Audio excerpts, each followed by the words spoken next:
இப்போ நீங்க பார்த்துட்டு இருக்க இந்த ஒரு நடராஜர் சிலை பியூர் ஐம்பொன்னால செய்யப்பட்டது. நடராஜர் சிலை அப்படின்னா என்னன்னு பார்த்துடலாமா?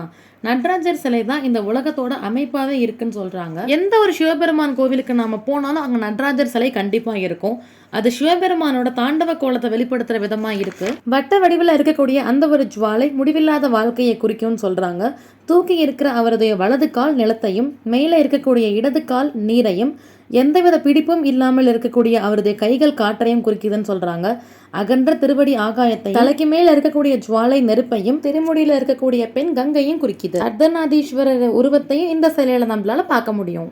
இதுல இருக்க அந்த ஒரு பாம்பு நிக்காம ஓடுறதுனால நேரத்தையும் காலத்தையும் குறிக்குதுன்னு சொல்றாங்க. நீண்டு பறக்கிற ஆடை உலக மாயையை உணர்த்துது. சிவபெருமானுடைய நடன இயக்கம் படைத்தல், காத்தல், அருளல், அழித்தல், மறைத்தல் ஐந்தொழிலையும் குறிக்குது. நடராஜரோட உடுக்கை படைத்தலையும், அபயம் தரும் கை காத்தலையும், தீச்சுவாலை அழித்தலையும், தூக்கிய திருவடி அருளலையும், ஊன்றிய திருவடி மறைத்தலையும் குறிக்குது.